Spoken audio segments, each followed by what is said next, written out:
Okay, everybody, so this is the first in a series of videos that are trying to share the security aspects of the bike, how I'm taking care of my own safety, how I'm taking care of my passenger safety, and just generally about what I'm trying to do out there on the road.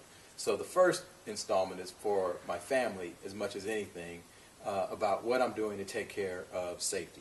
So the first thing is, it all starts with the helmet, and this is what they call a Shoei Quest helmet, and fits perfectly for me. It's just in matte black. It's got some reflectors on it. I'm probably going to take these reflectors off and put some other reflectors on it. You have a little air vent in the front, air vents on the top, exit vents in the rear to let air through the helmet to cool you off, and to shut it off if you need to stay warm. Clear mask, goes up, goes down. Very simple. Has removable cheek guards and other items so that you can take them off if they get sweaty. It's got a little chin thing that comes right here that actually helps with air. I've never had that. It actually has a little fog lip right here so that if you don't, it keeps your breath off of the shield so that it doesn't fog as much. So I'll put this on a little bit later to show you how all of it works, but I'm going to go through the rest of the gear right now. So that's the helmet. These are rated by the Department of Transportation as well as an organization called SNELL, and this helmet is the both SNELL and DOT approved at the highest level, at least the highest level I'm aware of. So then coming down from the head, which is, at least in my case, what I value the most, you have the jacket. And so this jacket is called a Tourmaster Sonora Air jacket. It's designed for relatively warm weather climates. That's where I plan to do most of my riding, and one of the things that a lot of motorcyclists who choose to wear jeans and t-shirts say is they don't want to ride with the jacket because it gets too hot. And so this jacket is designed to not get too hot so that I won't have the temptation to not wear all of my gear all of the time.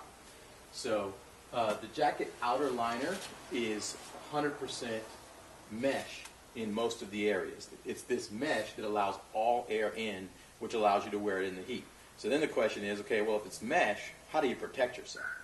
And so in all the areas where one might fall, there is another material, and in the case of this jacket, even hard armor. So you take the shoulders.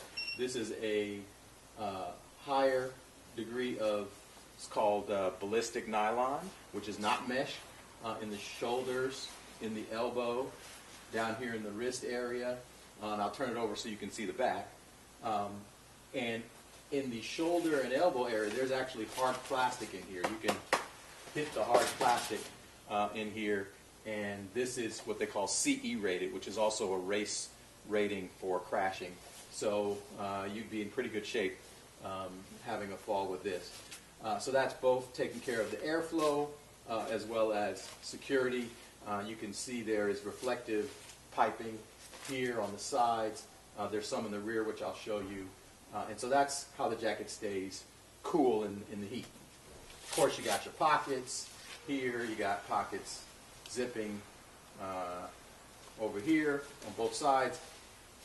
You can also, there's a cinch strap so that you can tighten it around your waist. And if I lose some more weight, hopefully we can tighten it around my waist. You want the jacket to be snug. So that's the front of the jacket. Now, if it gets cooler, and I have this in already, there is an existing liner. There are two liners actually. The first liner is a windproof liner, and it's got a gap here, and it covers the gap as a windproof liner. And then inside the windproof liner, there's a thermal liner. And so you have two liners and a jacket, which basically you can wear it with no liners when it's really hot. You can wear it with the windproof liner when it's not too cold, but you want to keep the wind out. And then you can add the thermal liner when it gets cooler. And I will probably wear it with everything on, except in the warmest climates where I'll take both liners out and just wear the mesh. So that's the front of the jacket. So the rear jacket, this is a nice 3/4 length jacket, which is one of the things I really like about it. And there's a little back padding here, but there's something special for this particular for this particular jacket. There's the piping, meshes in the back, goes all the way down. There's a reflective symbol in the back. In addition to this little fake padding here, there is actually a full-length pad that didn't come with the jacket. I actually bought an extra pad because I wanted more safety. So this is the back pad. Now this has been deformed a little bit because I put it in there, but you can see how solid this is. This is almost an inch thick. This is 3/4 of an inch thick. And this is the best material, military grade material for spinal protection, but it's military grade material for shock absorption. And essentially, if it takes a shock, it actually chemically changes composition to absorb that shock, spread the shock throughout the whole pad, and keep it off of your body. So this is an extra pad, almost $50 worth of additional material that actually fits pretty nicely in the back of this jacket. So that's another safety feature. Then I've got my gloves. So these gloves are really warm weather gloves, so I'd probably get some more gloves for the cold weather. But they have reinforced knuckles, which are hard plastic, reinforced leather at every knuckle in the finger, reinforced in the palm. It's a 3/4 length glove that goes far enough over that it can go over the sleeve on the jacket, or under the sleeve if you want to get more air. So you can decide whether you want it over or under the jacket to get more air. Last item are the overpants. These go directly over your pants, and so that's, they also come with the hard shock absorbing plastic that's race rated in the knees. Has a hip pad. It's foam right here. Reflective piping on the side. Pretty easy to get into. I'm going to demonstrate that, so hopefully I'm telling the truth there when I says it's pretty easy to get into. There's one more piece of gear that you should be aware of that I didn't talk about, and that's actually these boots. So these are riding shoes or boots. They're low rise, but they cover the ankle. I'm going to take one off and show you how they work. This is what they call a speed and strength moment of truth boot. Don't know what all that means, but essentially it's a hard rubber, hard leather and rubber boot, non-slip sole. When you have a motorcycle, you're standing in left-hand turn lanes sometimes, and so you want to make sure that you have non-slip soles. It's got extra padding here. This is where you actually shift on the motorcycle, for those of you who don't know that. And very easy on and easy off. Protective heel box here, protective ankle, protective toes, hard toes, protective sides, and just an all-around good compromise boot. This is not a full racing boot because I plan to wear this on rides where I have to go to work, but it's enough protection where I can feel confident that the bones and the other pieces in my feet are in pretty good shape if something should go wrong. So that is the moment of truth boot, and now I'm going to try to put all of this stuff together. Little Velcro clasp, slide it over, snap it in, and it's ready to go. Take the pants off of their special hanger. All right, let's give this a go, see what happens.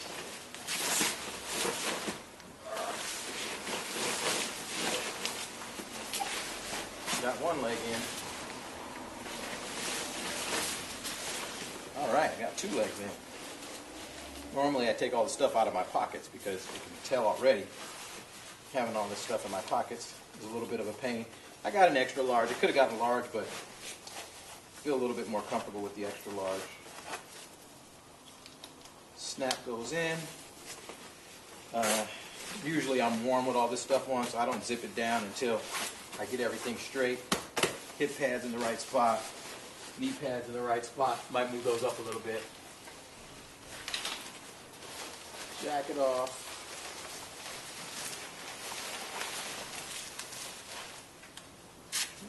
Snap on too tight. Okay, now the jacket's in.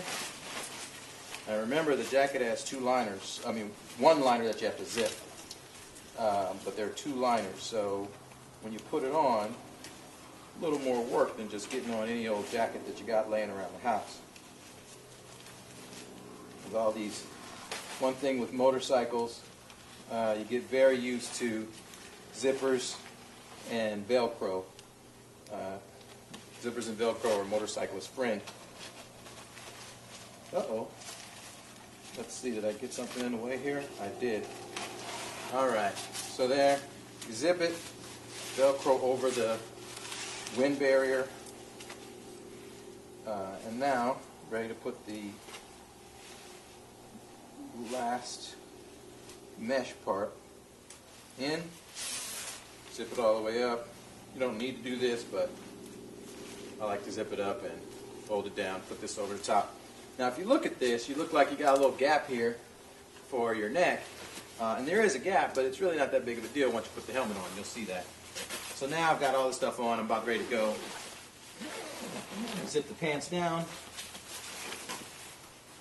There's actually a little flap that makes sure that it stays around your ankle so you don't have the pants leg whipping in the wind. Because once you start moving, anything that's not tied down will blow, especially if it's windy out. So tie that down. Let's grab this helmet. Pop that on. Slides on pretty much perfectly. Get the clasp together. It's funny, I've just started doing this again after 5 years off of motorcycling, but it happens real quick. Grab your gloves.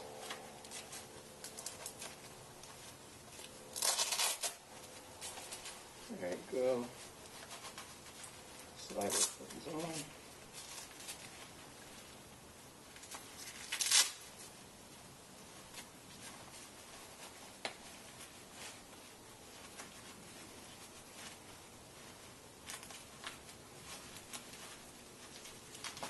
There we go. And I'm ready to take on the world. Thank you for taking a look at the first video. It was a little bit long, but I hope you learned something about what I'm trying to do for safety and security. And if you're interested in motorcycling, maybe you've learned something as well. For you die-hard motorcyclists, I don't know if any of you looked through this whole thing because it had to be boring you to tears since you know most of this stuff. Take care.